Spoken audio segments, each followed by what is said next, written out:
नमस्कार। आज हमारे साथ हैं तेंदुलिया पुस्तकालय एवं संग्रहालय के संस्थापक श्री राजेश सेन जी।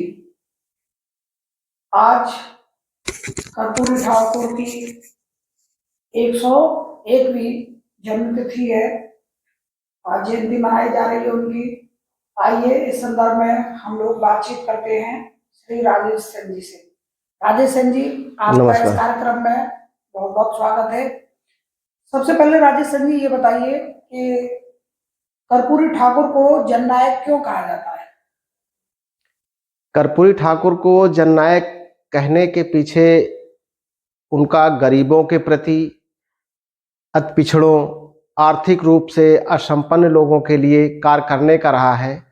और वो उन्होंने देश के 1942 के हुए आंदोलन से ही शुरुआत कर दी थी कि उन्होंने देश में अंग्रेजों को हटाने के लिए, इसके साथ जब देश स्वतंत्र हुआ उसके बाद विभिन्न योजनाओं में गरीबों को आर्थिक रूप से संपन्न बनाने के लिए, समाज में उनका स्थान देने के लिए, इस प्रकार के कार्यों ने उनको जननायक बनाया।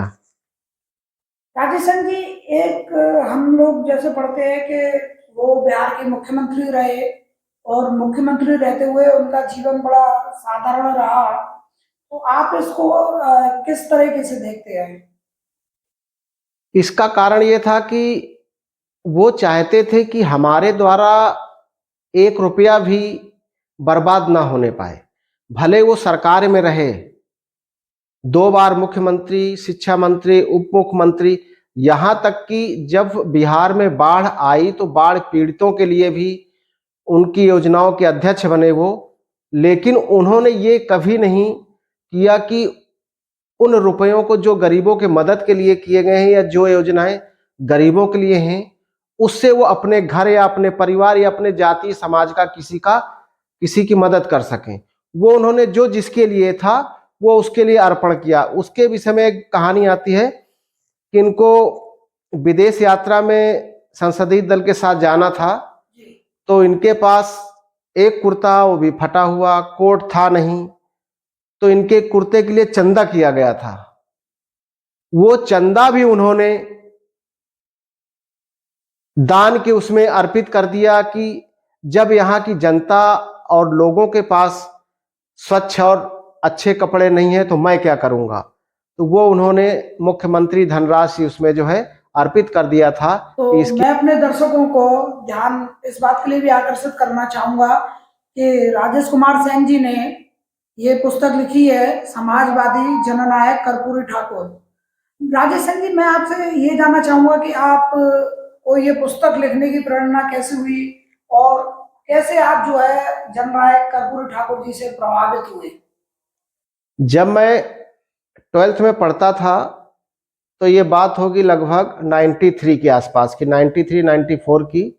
तो मैंने इनका अखबार या किसी माध्यम से नाम सुना था कि ये इस जात से मुख्यमंत्री हैं। तो मैंने इन पर कोई पुस्तक खोजनी चाहिए, लेकिन वो पुस्तक मुझे मिली नहीं। फिर मैंने कुछ समाजवादियों से जो वहाँ उरई में जिला अध्यक्ष थे, उन्होंने कहा नाम तो हमने भी सुना है लेकिन ज़्यादा जानकारी इनके विषय में नहीं है। तो फिर मैंने इन पर सामग्री एकत्रित करनी शुरू की। इसमें सबसे ज़्यादा सहयोग जो हुआ उरई में हमारे मित्र राकेश कुमार गुरु जी, याज्ञिक जी हैं, उनके द्वारा किया गया। उन्होंने हमें धार्मिक पत्रिकाएं 75-77 की पुरानी ला करके दी, उसमें उनके विषय में पढ़ने को मिला। इसके बाद मैं जब बाहर आने जाने लगा तो विभिन्न पत्रिकाओं के माध्यम से ही विशेष तौर से जानकारी हुई। इसके बाद अभी ये 2012 के आसपास फिर मुझे मंत्री जी हैं, उनकी एक किताब जो है 2 पार्ट में प्रकाशित हुई थी, कर्पूरी ठाकुर समग्र करके, तो उनकी पुस्तक पढ़ने को मिली। फिर उन्हीं प्रकार सभी मटेरियल को लेकर के मैंने ये पुस्तक लिखी। और इन पर कोई पुस्तक ना होना ये बड़ी उस समय बात थी कि जो भैया नेता थे उन पर तो पुस्तकें आपको पुस्तक मेला में मिल जाती थी। मैं कई बार गया दिल्ली पुस्तक मेला, उन पर तो पुस्तकें थीं, लेकिन बिहार ग्रंथ अकादमी में गया, उत्तर प्रदेश हिंदी ग्रंथ अकादमी और कई, कर्पूरी ठाकुर पर पुस्तक पूछता था तो कहते भाई इन पर तो अभी कोई पुस्तक नहीं है। और उनकी भी जानकारी भी नहीं रहता कोई पुस्तक छपी या नहीं छपी, नहीं मिलती थी। तो इन्हीं सब चीजों से ये लगा इन पर कोई पुस्तक होनी चाहिए। तब मैंने इनका कई प्रकार से खोज करके और एक अपने साथी बिहार से मित्र को ढूंढा जो इनके साथ काम कर चुके हैं। उनके पिताजी श्री शमीम हाशमी जी वो सांसद रह चुके थे और उनके बेटे रेहान हाशमी जी इनके साथ कार्य कर चुके थे। तो उन्होंने बड़ी ऐसी बातें जो है हमें साझा की, तो उन बातों को लेकर के फिर मैंने इस पुस्तक पर काम किया और ये पुस्तक को 10 साल कंप्लीट हो गए हैं और इसके अंतर्गत लगभग हमारी 1000 पुस्तकें लगभग 7 प्रदेशों में, उत्तर प्रदेश बिहार सहित सभी जगह ये निकल चुकी हैं और अब शायद 2-4 पुस्तकें बची हैं और इसकी भाषा शैली उन लोगों के द्वारा बहुत जो है सराही गई।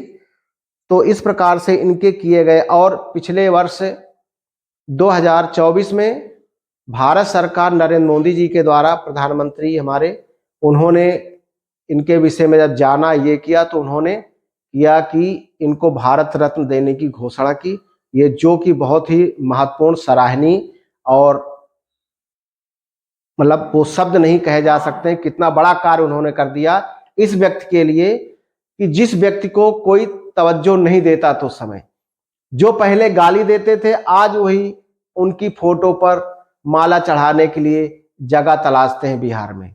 जब कोई बिहार में नेता जाता है तो कर्पूरी ठाकुर की कसम खा करके जाता है। ये व्यक्तित्व लोगों को बाद में मालूम चला कि ये कैसे व्यक्ति थे।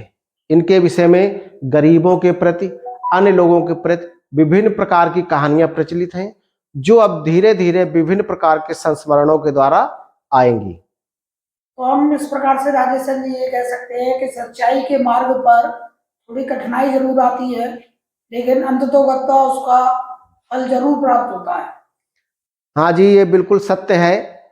ये उन्हें समय देर जरूर लगी और कुछ ये जो उनके साथ के थे जो शायद नहीं चाहते थे कि इनको मिले, लेकिन बहुत ही सम्मानपूर्ण इनको ये उपलब्धि मिली।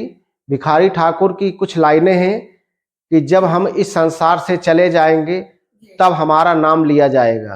तो शायद ये लाइनें इनके ऊपर बिल्कुल फिट बैठती हैं कि जब ये संसार से विदा हो गए और इतने लंबे समय बाद जननायक कर्पूरी ठाकुर को भारत रत्न मिला और आज 24 जनवरी को विभिन्न जगहों पर विभिन्न वर्ग के लोग इनका जन्मदिन मनाने के लिए एकत्रित हो रहे हैं। बिल्कुल, बहुत बहुत धन्यवाद राजेश सेन जी।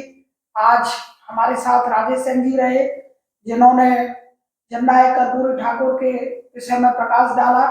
हमें बार बार राजेश सेन जी का आभार व्यक्त करते हैं। धन्यवाद। धन्यवाद। तो दर्शकों, मैं आपको बताना चाहूँगा कि इस वीडियो में हम राजेश सेन जी द्वारा संकलित कर्पूरी ठाकुर से के जीवन से संबंधित कुछ चित्रों का भी प्रदर्शन कर रहे हैं जिनको आप देखकर उनकी जीवन शैली इत्यादि के विषय में समझ पाएंगे।